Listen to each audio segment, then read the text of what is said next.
happy. Yeah. Senator Ludlam. Thanks, Chair, and thanks, Minister, for your statement, which I found encouraging.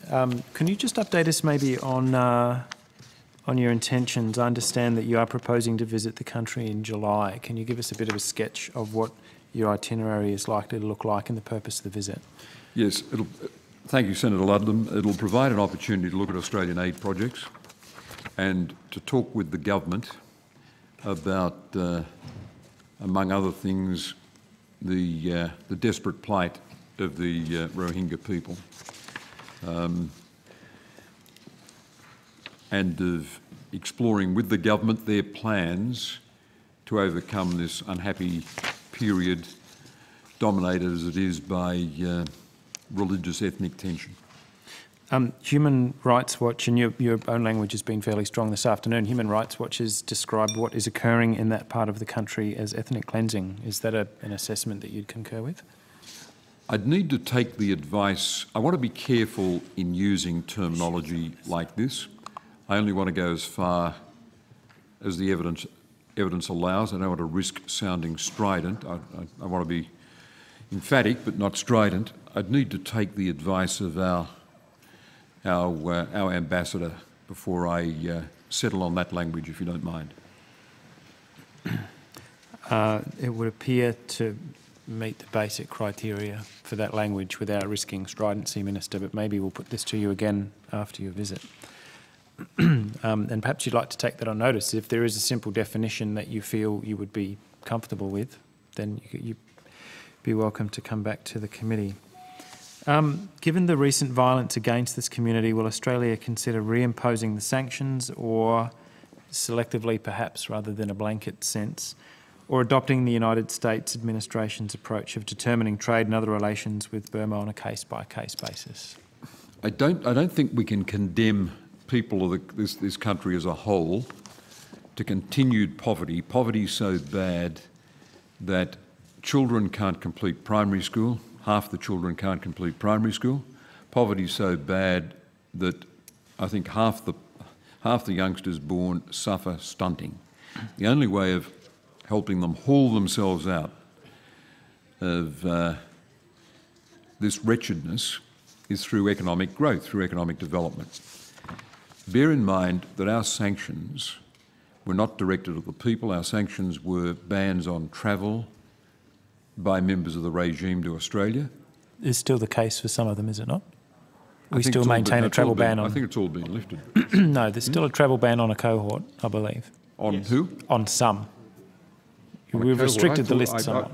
I was under the impression they've all been lifted. It's all been lifted.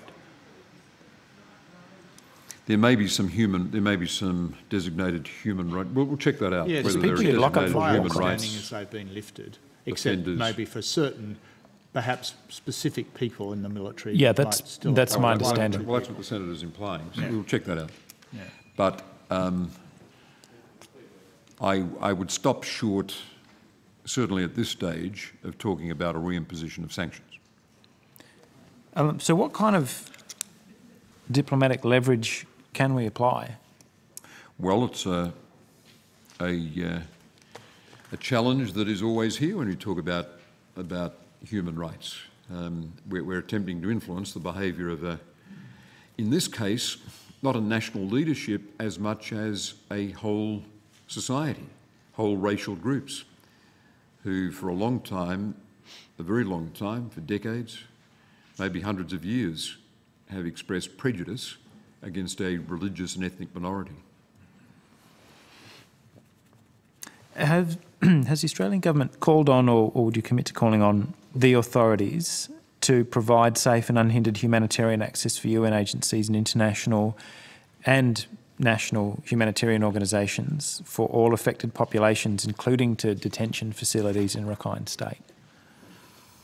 Let me take that on notice to confirm whether that precise representation was one delivered by our ambassador. Whether you have or whether you... I've got no argument with the proposition that we should be saying that. Okay, let me put to you a second one in that sort of vein.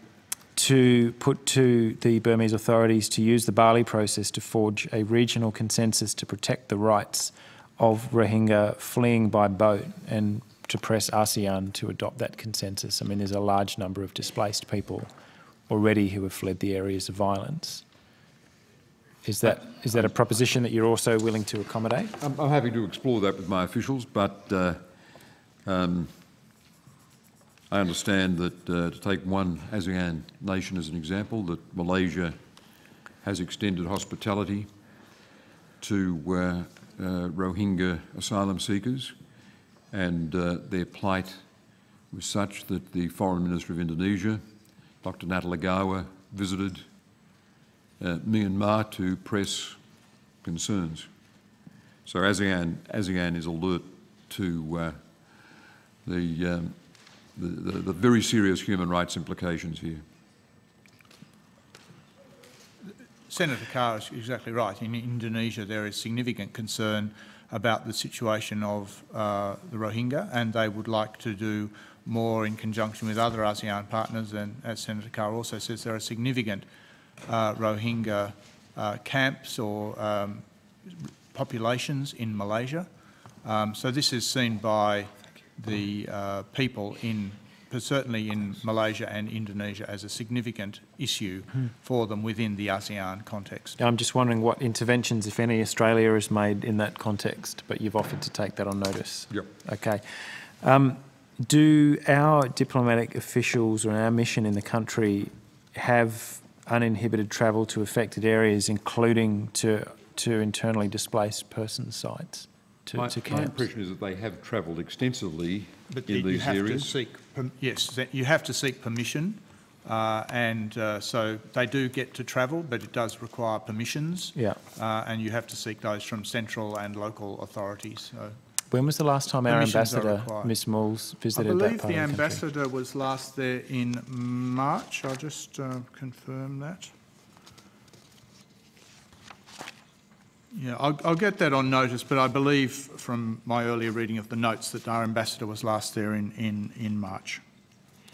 Okay.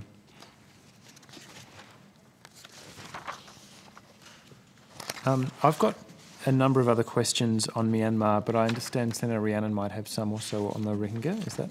Did you want? I've got some other questions that are broadly about Myanmar policy, but I was going to leave the Rohingya issue for the moment. Okay. Well, Senator